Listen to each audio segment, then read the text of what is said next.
webinar, Preventing Project Failure, Change Management Techniques for Success. Before we get started, I just want to go over some housekeeping things. All lines have been muted to ensure high quality sound, and we will be recording this webinar, and this will be available to you tomorrow, and I believe you'll get an email with the recording. And last, if you have a question during the presentation, you can post it in the question box, which is located in the panel on the right-hand side of your screen in your GoToWebinar user interface panel.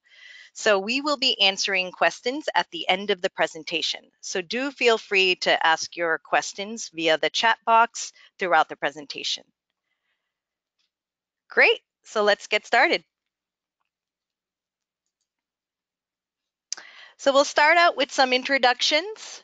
Today, my name is Smita Vadekekalam, and I'm the Vice President of Services at Heller Consulting. I've been with Heller for a little over 13 years.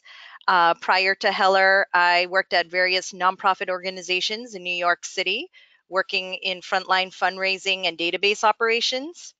And my change management experience at Heller is more focused working with over 100 nonprofit clients as a project manager, consultant, and engagement manager.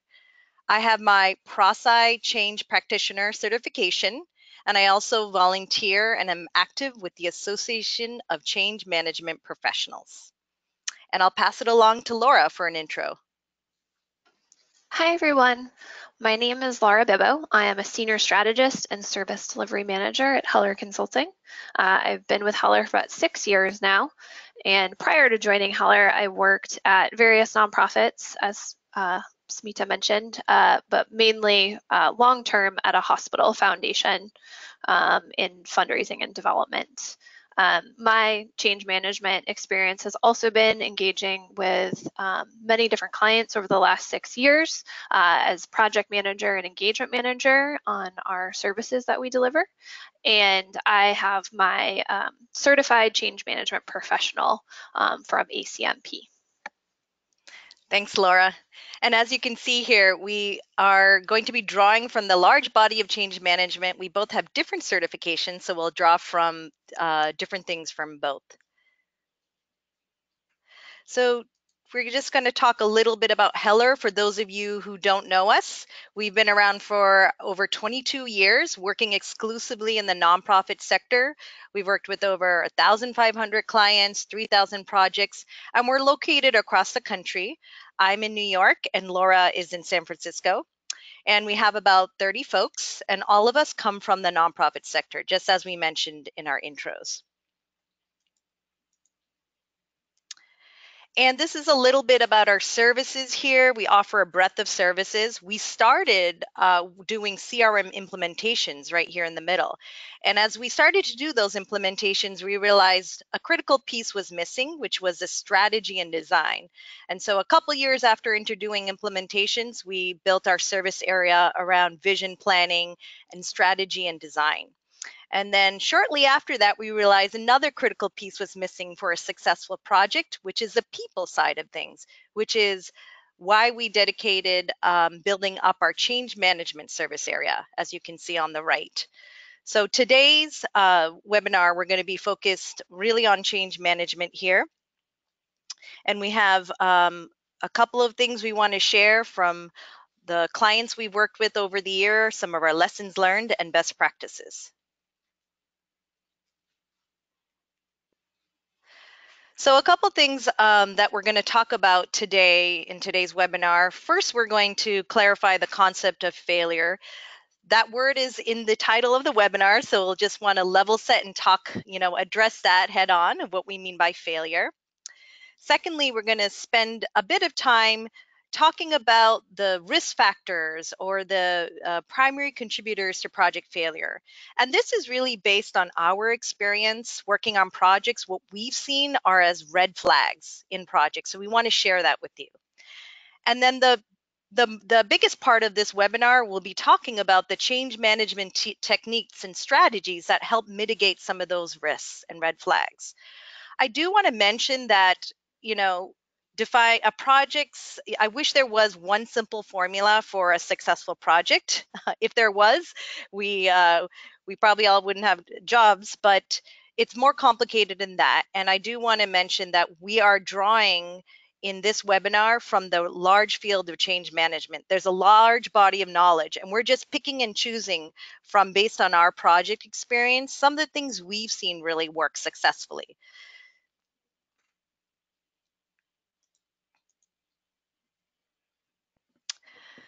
So let's start with this idea of failure. You've probably seen or heard that statistic that 70% of projects fail. It's a highly debated statistic. It's hard to verify, but it's likely a stat that is probably based on strict project management principles, whether a project is on time, on budget, and within scope. But we know that it's much more than that. Those factors are critically important, but they miss the point. As you all know, for us, a question is whether or not you're able to achieve the objectives that are driving your project in the first place. We know you don't buy a new system so that you can have a project within budget or on time.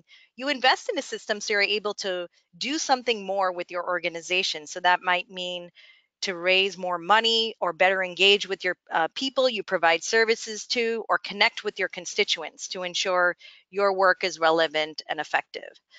So that's a little bit about how we got into this field of change management. We were experiencing a lot of CRM implementations, doing a great job with managing our timelines, our budget, keeping things in scope. But at the end of the day, after these complex projects, we found that people were exhausted, maybe not necessarily happy.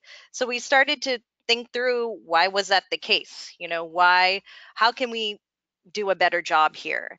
And we have a couple lessons learned from that experience. One, we learned that any kind of transition, or especially an implementation of a new CRM system, is really, really hard. I know that sounds like common sense, but the reason why this is hard was because we are ultimately changing people's relationship to their work, their job, and that is no small change. And if we ignore that piece, we are going to lead it's going to lead to failure. So if we focus too much on the technology and design a beautiful system, but we ignore the people, inevitably our projects will fail. So that led us to really think about, what can we do to ensure success on a project? How do we focus on the people side? Hence, our interest in learning about the discipline of change management.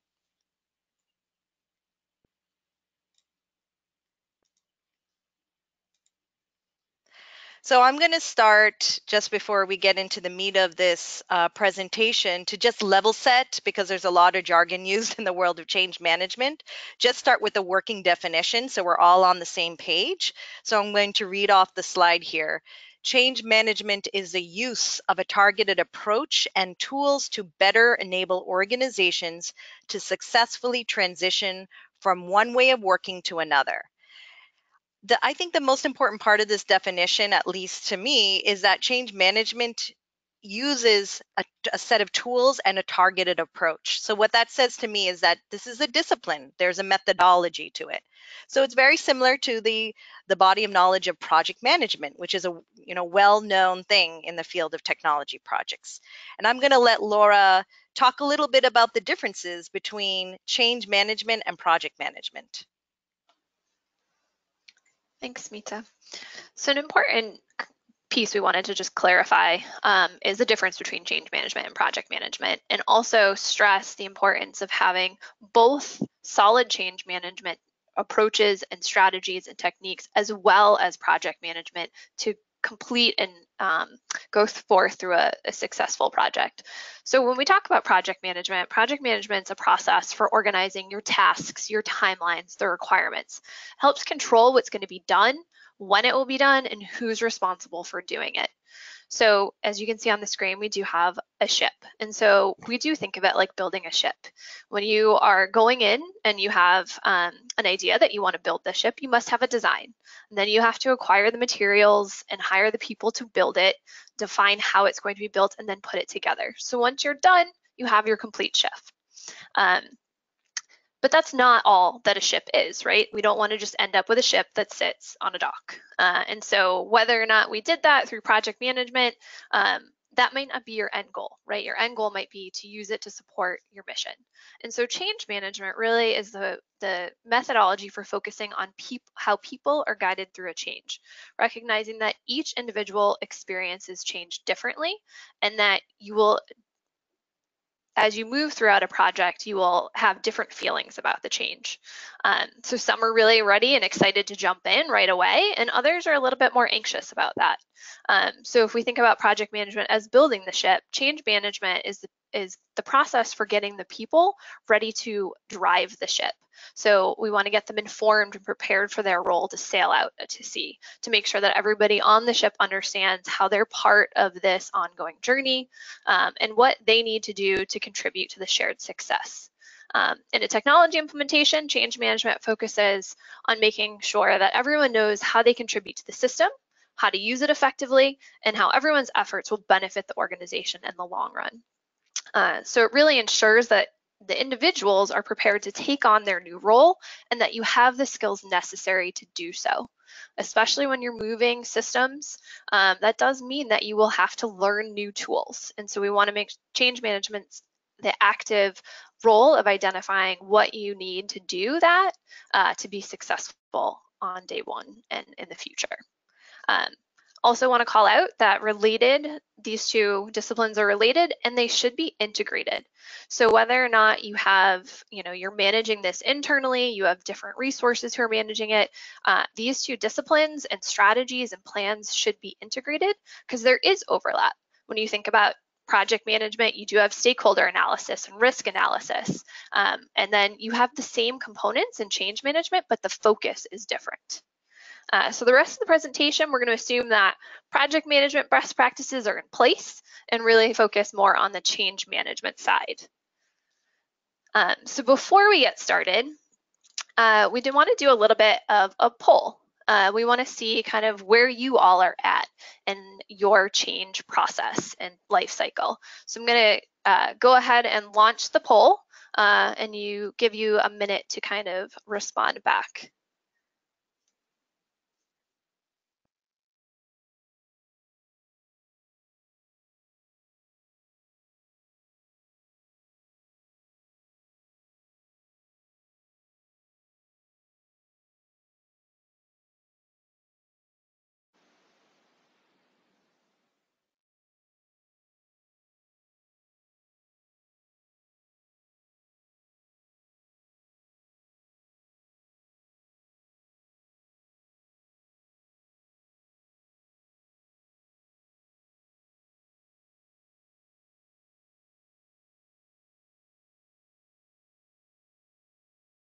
Give you just another few seconds and then we'll show the results.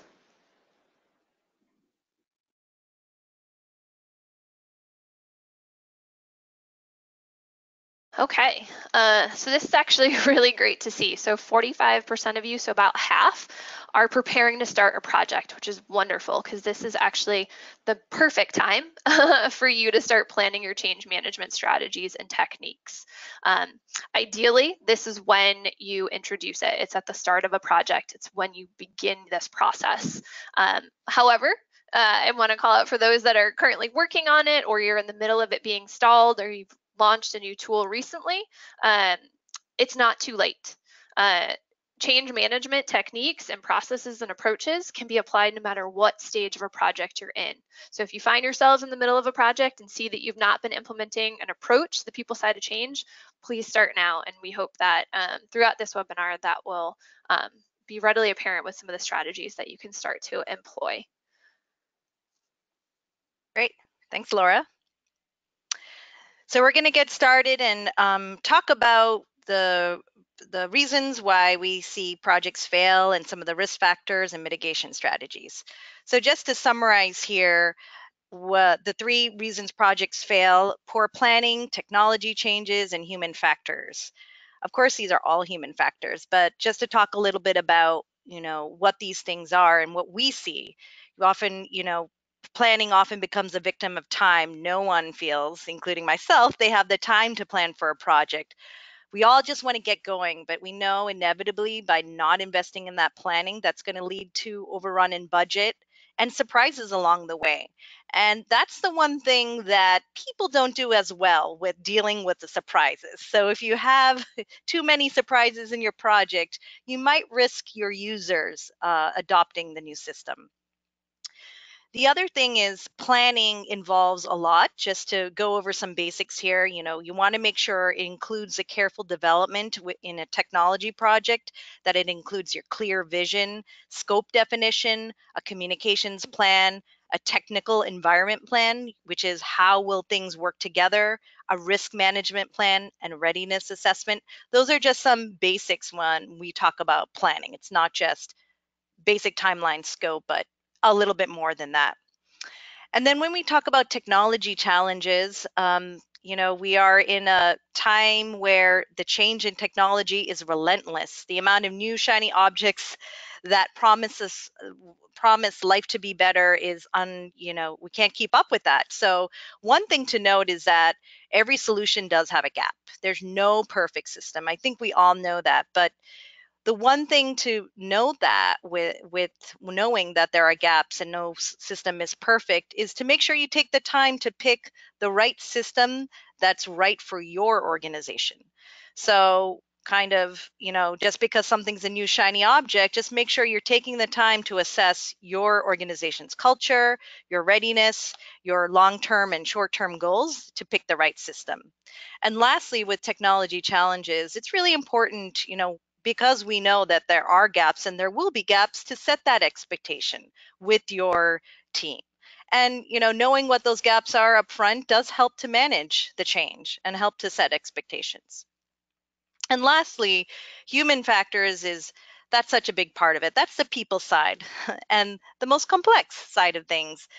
If you think about, I mentioned this earlier in the start of the webinar, you can spend a lot of time buying a beautiful piece of technology, designing the system, but if no one is using it, your project fails. What's the whole point of this? And if you look at, your project and list out your project benefits, it's interesting to note of those benefits listed, how many of those benefits rely on people. And that you'll see is, and by just doing that small little exercise, you'll see how much of your project is dependent on human factors. Now, the cool thing about this, even though the human factor is the most difficult and complex, there is change management is a method. It's an approach to address some of the human factors, and that's what we'll be talking about in this webinar. So, just to take a step back, as we talk about some of those red flags and risks we see throughout the project, we're going to talk through the various phases in the project. So through planning phase, through in project, and system launch. So in the planning phase, these are some of the key things we've noticed that are red flags. So if you see these things or hear these things, it's important to stop and assess and do something about it. So some of the key red flags we've seen are the lack of unified future state vision. So are people confused as to why you're doing the project? If there's a lack of clarity from all the key stakeholders involved as to why you're doing the project and it's not clear, that's a red flag. Another red flag is if your key stakeholders are not contributing. Are they walking away thinking, I'm not that important, or saying things like, this is just a technology project or just a database project. It doesn't involve me. Now, if you start to sense that or feel that, that is a red flag. It means that maybe there's a lack of unified future state vision. People don't really understand why you're doing this project. The good thing is that even if this happens in the planning phase or in project, there is something you can do about that. And then we're going to talk about we're just picking two change management strategies to address that.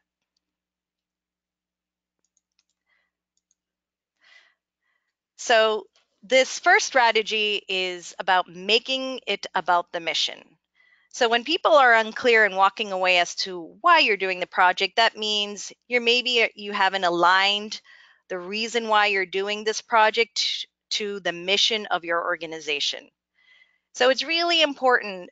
ideally at the start, and it's great there's about 45% of you who are just preparing to start a project. So this is a really great time to hammer down the why statement.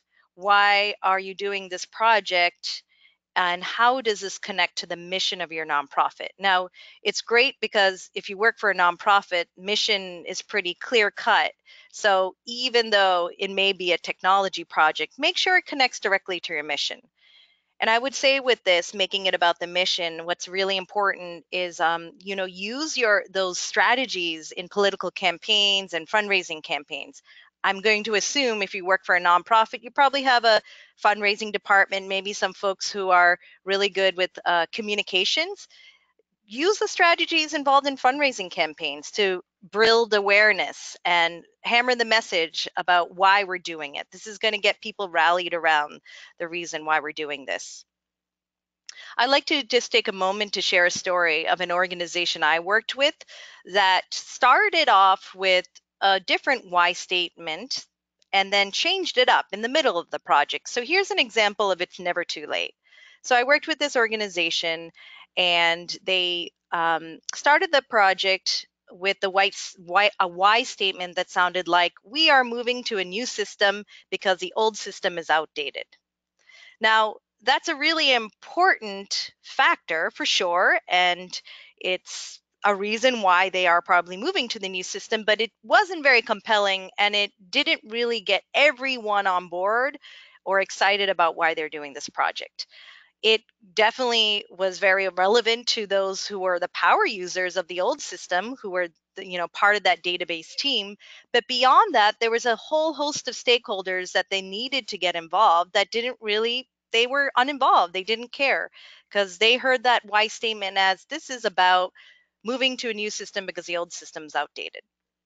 So actually, about midway in the project, they decided, because they were getting ready for user training, that they really needed to ramp up the engagement from their stakeholders because that was a problem. And so what they did was they worked with their communications department and they tweaked their why statement. So now it sounded something like, we are moving to a new system to better engage with our supporters who are fighting hunger in America.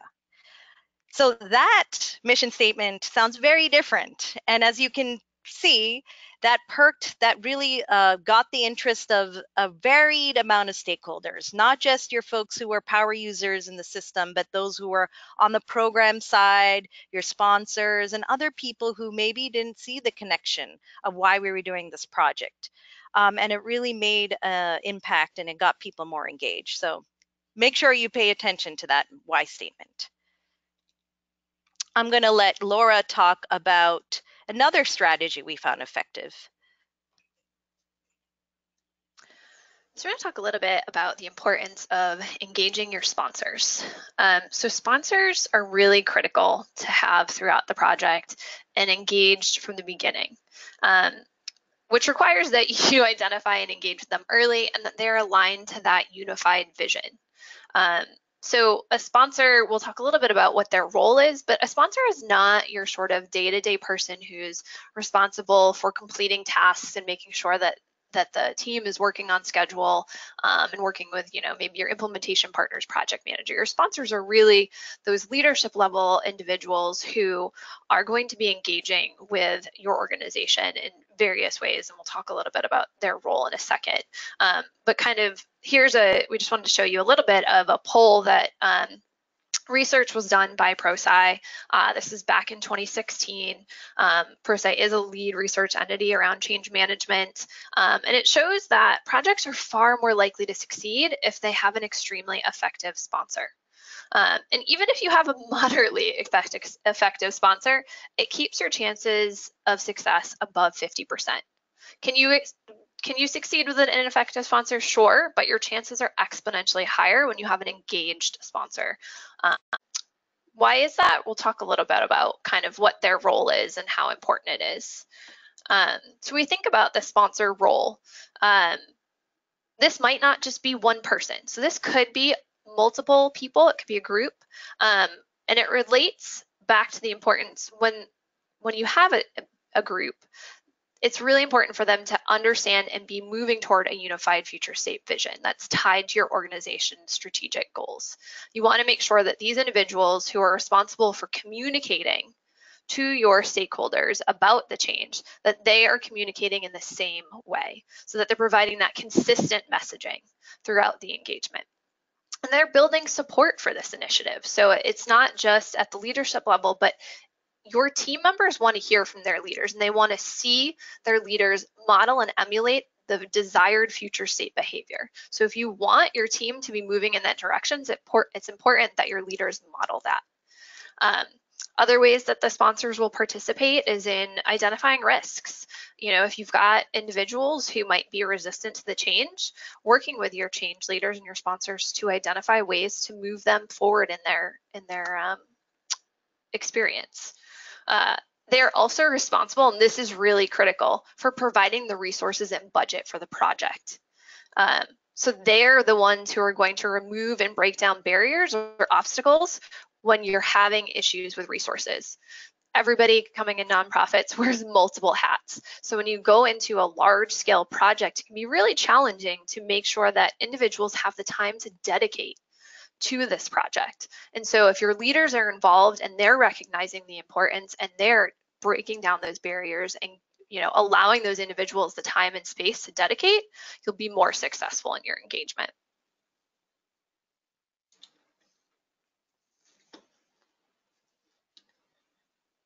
And now we're going to talk through a little bit more around a brief story of where I saw this to be super successful. I worked with a project sponsor at an organization who had failed a project in the past. And so this was the next project following that failure. And so there was a lot of resistance and concern and anxiety around this next large project. And this particular individual had participated in the previous project, was a stakeholder, but had not been in this sort of sponsor role. And so the organization was going through a multitude of changes that they were undertaking, not just the specific one that we were moving forward with related to technology. And so they recognized the importance of change management. And one of the services they engaged with was sponsor coaching. So they, got an expert in the field in change management and allowed their sponsors and their leadership to get coached on different techniques and strategies for communicating with their stakeholders or managing resistance throughout the project. And it works extremely well in our project. It created collaborative lines of communication between myself as the project manager and our sponsor to engage in these change management techniques in all of the different phases of our project. And so we really incorporated and integrated those two aspects into our project, and it led to a really successful launch, and they're happy to say they're doing really well. Great. Thanks, Laura. So I'm going to pivot and talk about some of the red flags risks that we see in project. I love that this visual on this slide. This is a pin that's actually was designed by one of our team members, Sandy, and we give that away to whenever we do a seminar in person on change management. So some of the things that that we see as red flags are resistance and hope creep. Now, I do want to mention when we talk about resistance, the resistance is present on every project. It's very important to accept that and don't be shocked by the fact that there is resistance. But it's important to know that what kind of resistance exists. There's all types, and to figure out ways to manage it. Resistance often shows up more strongly closer to the testing time when users have a chance to actually look and see the new system, and then suddenly it becomes real that their day-to-day work will be different and they're going to have to change the way they work. And sometimes that's where you'll see the most resistance show up. But it's really important that you have strategies for managing it. The other concept or idea that we'll talk about here as a risk is hope creep. And hope creep is what happens when you notice issues, resistance, and potential system gaps, and you just hope that everything will be okay when it goes live. So that you just hope that everyone will just accept it when it goes live. Now, we know that never works out that well, right? And it's a real problem to ignore these signs. So we're going to talk about a little later when we talk about those strategies to mitigate on how to really take those intangible feelings to do something more tangible.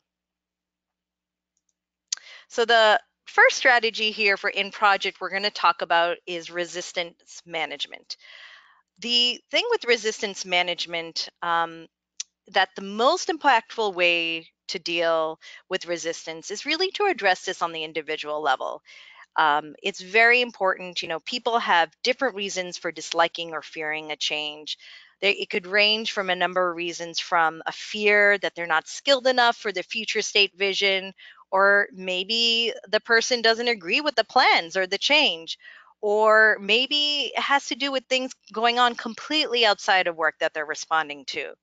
And the thing with resistance management, the important thing again is not to ignore it, but to do something about it. Now, it might mean there's different strategies for that, and sometimes, depending on what the reasons are, you could take that resistor and they can then become your cheerleader, which I have a story to share about that. But sometimes it could result in a parting of ways, which is okay. The important thing to note is, how does this resistance impact the project at hand and your organization, and to really understand that.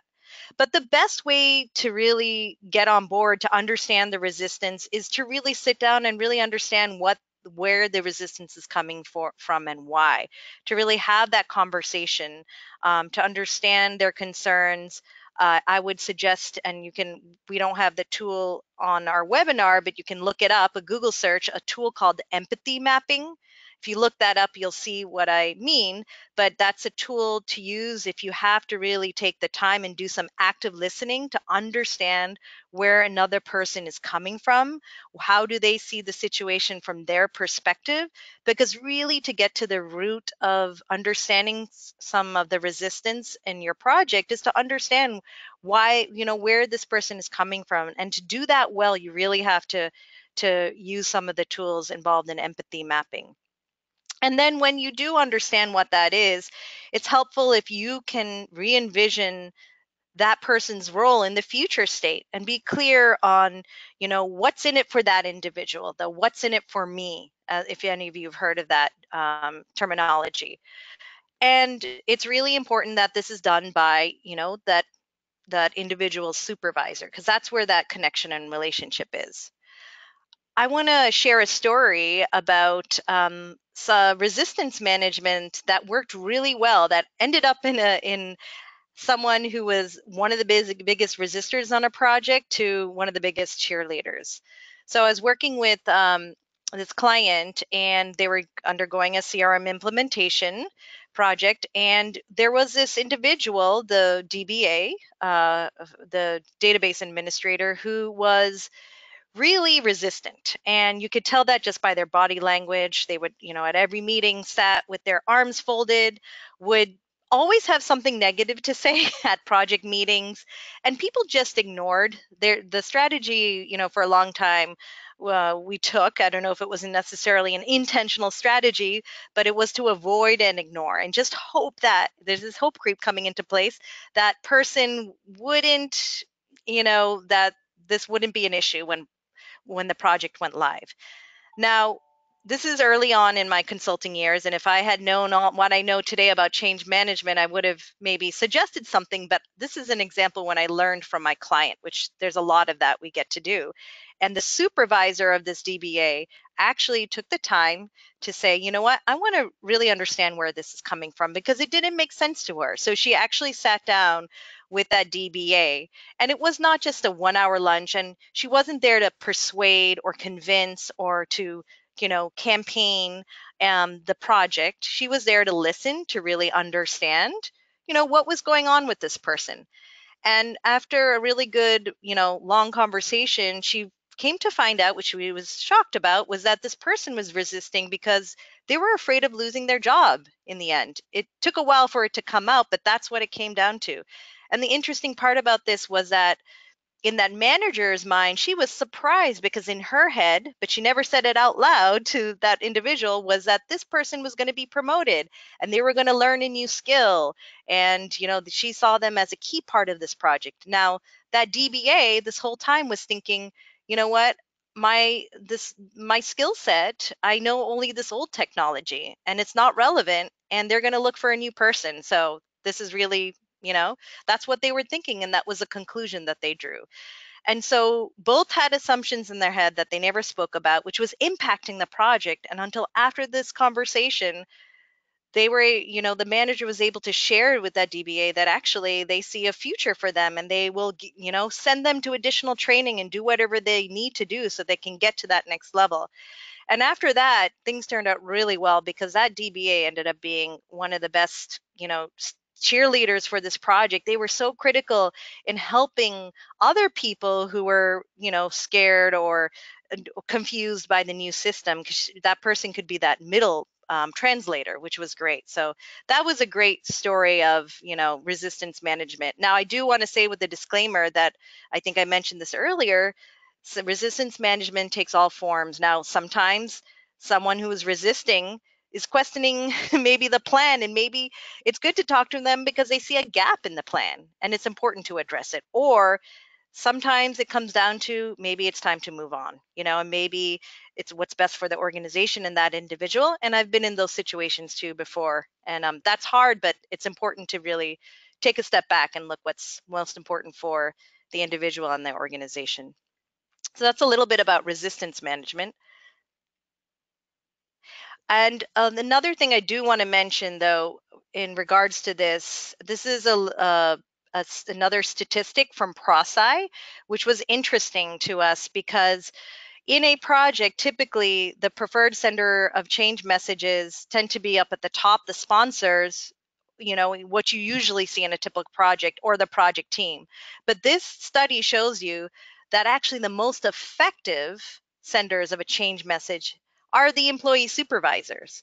So I like to mention this because, again, with resistance management, where you're going to understand where resistance is in your project is by talking to the people who lead people, the people who have managed people. And sometimes I call that the invisible layer. I know from my experience in projects, we sometimes forget a group of people in your stakeholder review of managers who are responsible for other people. And they're the ones who can be very influential. They're the ones who you're going to talk to understand where resistance is in the organization. And they're the ones who could probably deal with it effectively. So I think it's really important to note that, and in your project. Another thing is that we shared this statistic with our colleague who worked for a very large university with a multi-system implementation, and she saw this and immediately it resonated with her and realized, wow, in our project, even though we did all this change management, we didn't do this. We had a lot of, trouble getting buy-in, and that's probably because we forgot about that middle layer of, engaging the managers to make change. So I thought that was an interesting statistic to share with everyone.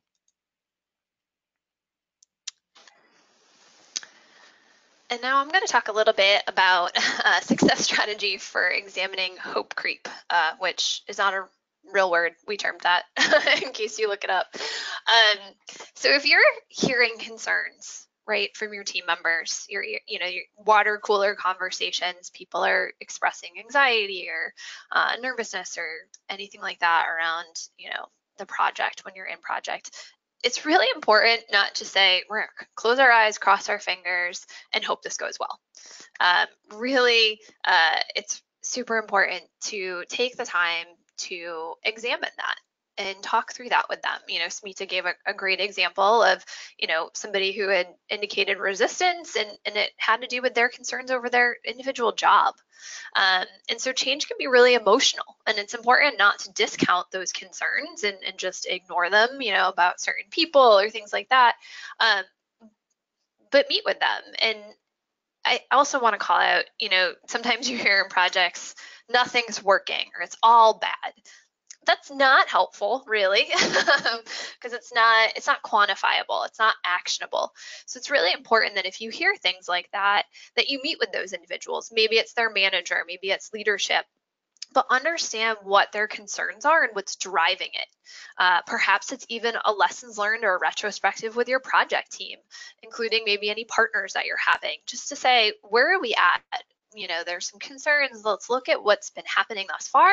Let's take the lessons from, what we've done, and let's apply them to the remainder of the work that we've got, both in project and then post. It's likely that this, whatever project you're engaging with currently or going to be engaging with will not be the only project you ever had or will have at the organization. And so it's important to learn from your projects. So another way to mitigate hope creep is by defining readiness criteria early, and ensuring that you're measuring it and that you're achieving those milestones throughout the engagement. So you may be asking what readiness criteria is. And so when I say readiness criteria, I'm referring to the critical factors that you all have confirmed as an organization are critical to a successful launch. So some examples might be high-level training, right? You want to make sure that people can do their jobs on day one. Can they do every edge case that they may ever have in your organization? No, that might not be a critical factor to lead to the decision on whether or not you're ready to launch. But can they do their day-to-day job? Will they be successful in that? And so if you look at training, you can create the training plans around that. How are you going to measure if people feel comfortable? So putting in surveys in place, measuring the project team throughout the engagement as they get more comfortable learning the system, testing it, having feedback surveys at launch training, having plans for post-launch training, and continuing to kind of meet with them. And we'll talk about some other post-launch techniques to think through. Some other readiness criteria, if you're including a data migration in your technology project, did the data migrate? If your data is not in there, you may not be ready for launch. So that could be a critical success factor for you all. Are users set up? Things like that. So the earlier you can define that criteria, the easier to make a data-driven decision on whether you're ready for launch versus an emotional one, because projects are hard and launch is hard and you need to be ready for that. And so sometimes it can be really challenging to kind of take a step back and say, are we ready? And if you set this criteria early, it's easier to make a data-driven decision. And again, this criteria is going to change and be different from project to project or change initiative to a change initiative, because it's based on many factors, including the type of rollout or launch plan you have. Is it going to be a big bang or phased launch? The number of stakeholders impacted? Is it an internal facing project, or is it something that your donors or constituents are going to be impacted by? Usually when that second case is true, there's a lot more effort and readiness criteria around them and making sure that they are going to have a good experience with this as well. So now we're going to talk a little bit about those post-launch risk indicators. So how do you know you're kind of at risk post-launch? So it's important to kind of measure user adoption, and if you find that it's low, address it. So you can set up metrics or different reports to be able to measure, determining your baselines. Again, all of this comes down to planning ahead so you know what those are and actually executing on the measurement so you can determine if you have low user adoption. You might see poor morale or an increase in complaints. Maybe it's, you're hearing buzzing at the water cooler, or, maybe that you've been really strategic and you're surveying those individuals and you've scheduled manager check-ins at post-launch and you're having town hall meetings to kind of do temperature checks, see where everybody is, see where there are concerns. Are there training issues going on? Are there gaps and people feel really anxious about those? Get ahead of those as much as you can by planning for them. Productivity slowed to a crawl, so you've gone launch and you can't get your work done. I do want to call out that it's really important that you set the expectation that there will be an expected dip post-launch. It's a new system, it's a new way of working, whatever it may be, it's new. So you will not be as fast or as productive as you were on your previous system or in your previous way of working. That's normal. And so as much as you can plan and set that expectation ahead, the less anxiety people will feel because they feel like that leadership is aware and there's not the expectation that they're going to need to perform at that level. And so if you set those metrics and that ahead, hopefully you can reduce some of that possible risk. Some of those success strategies that are really critical post-launch are developing your support strategy. And so it's really important that the team, that you've identified the team that's going to be providing support, whether that's your internal team or external consultants that are going to be helping with that support, and ensure that your team understands how to communicate issues. So when you have end users, they come to training, they should know on day one of launch, if they can't log in or if they can't do X, where do they go? Who do they get support from? So making sure that you communicate often and early so that they know where to go for support. Another key factor that we found is providing regular updates on possible fixes or enhancements that you're doing. When you launch a system, nothing's going to be perfect on day one. We all know that. It's a reality. And so the more that you can provide updates to your end users or your external constituents about the changes that you're making or the fixes that you've put into place, the more trust you'll gain with them because you're being more transparent and clear. Another way that you can do that is offering office hours. So again, with this support plan, if you've communicated often and early, they know maybe that first week of launch, if they have questions, you've got open office hours with a team that if they have a question, they can just pop in and come in and ask, and they know who to go to. If you have multiple affiliates or chapters, you might hold webinars, you might hold brown bag lunches, still provide opportunity for them to go into an online, go-to meeting and meet with people who can help them if they have questions. Another way that you can do that is identify mentors in similar roles who have either been involved throughout the project or did really well at training and seem to really get it, and make those connections with your team members so they feel like they have support.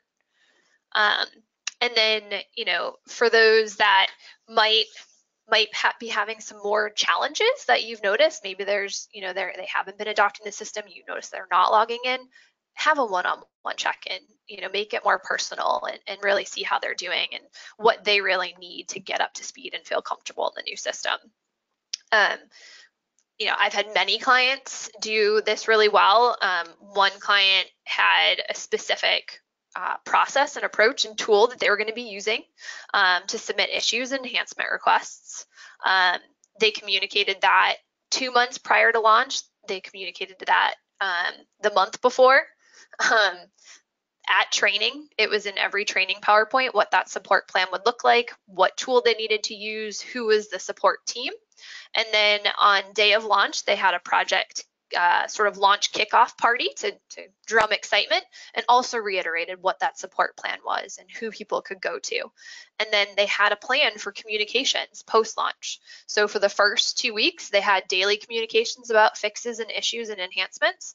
Then, weeks 3 and 4, they went down to maybe twice a week, 3 times a week, just depending on how, what issues were found or what the communications were. And that worked really well. People really felt supported by that, gave a lot of great feedback about how well that worked for them. Great. And another success strategy for post-launch are reinforcements. So reinforcements are incentives in place to reinforce the change and make it stick. So yeah, you could have a great, beautiful system.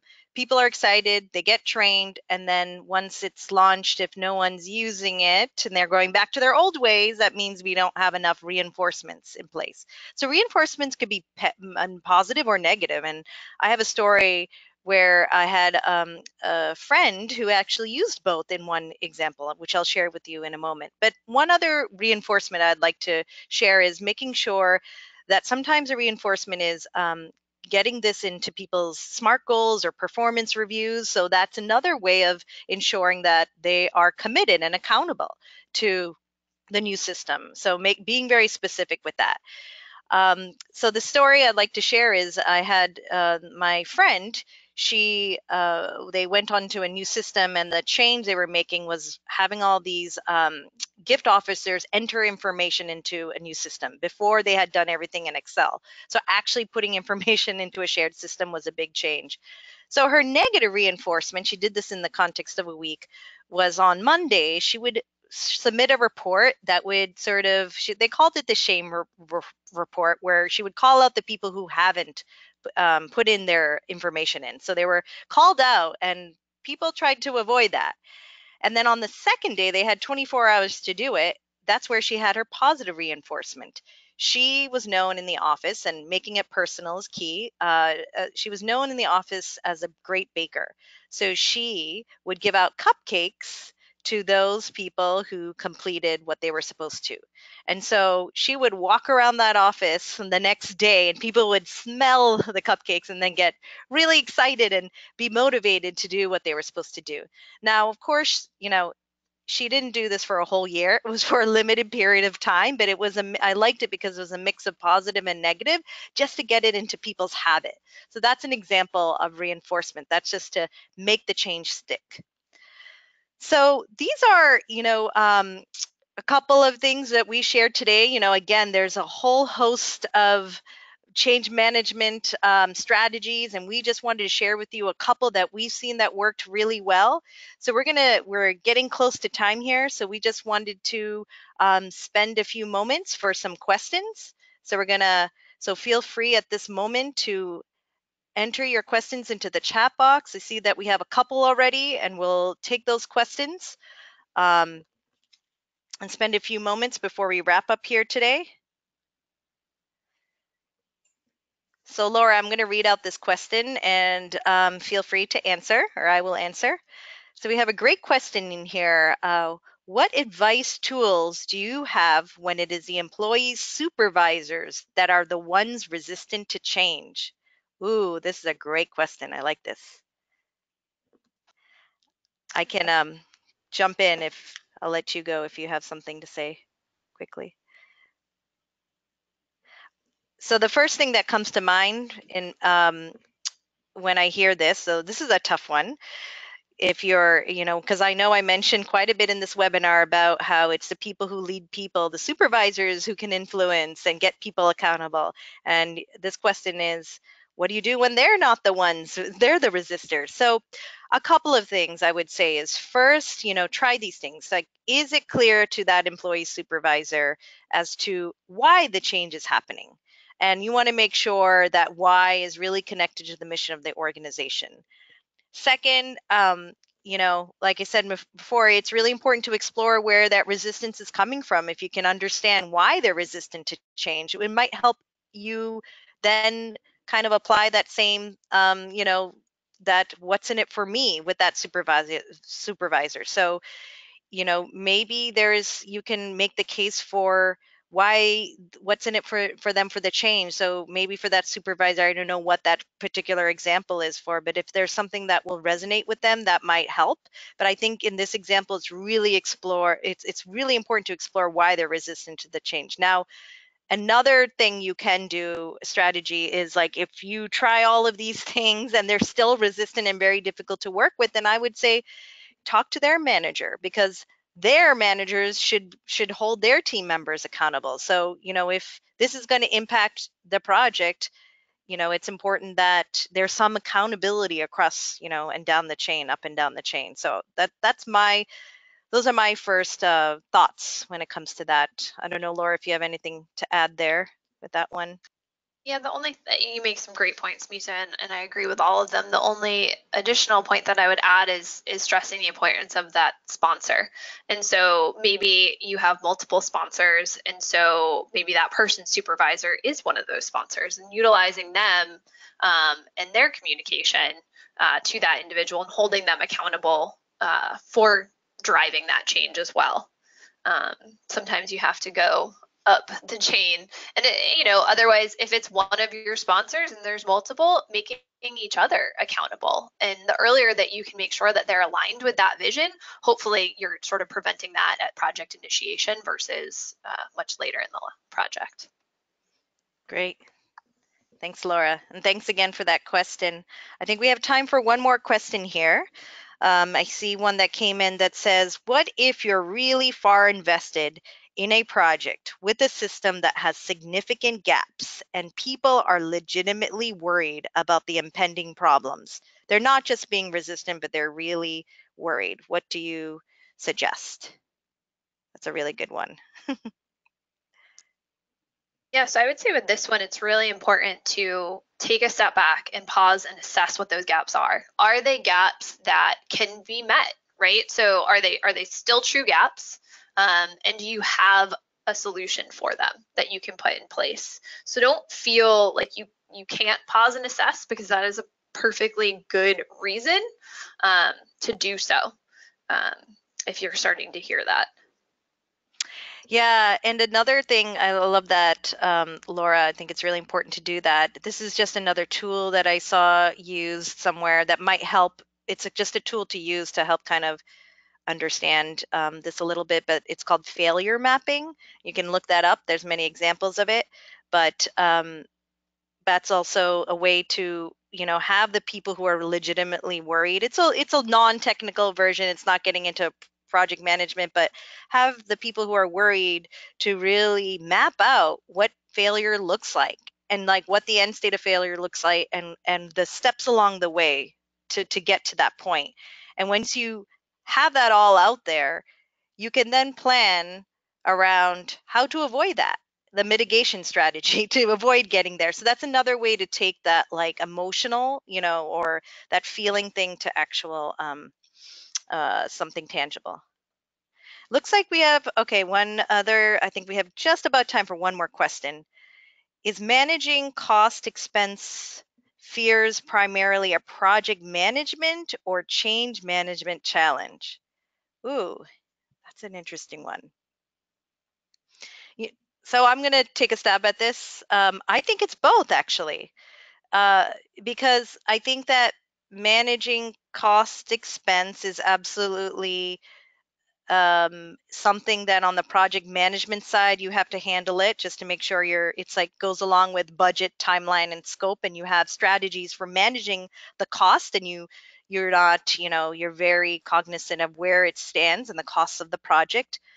But in terms of how it relates to change management, that is, it depends on who that stakeholder is, where, and if that's like, say, the CFO, it's also, I would use change management practices in terms of understanding what their fears are and making sure you're managing it. That's where I think change management comes into place. And you have, is this a true fear? Is it something tangible, or is this something that's, just an emotional thing? And I think it's a little bit of both.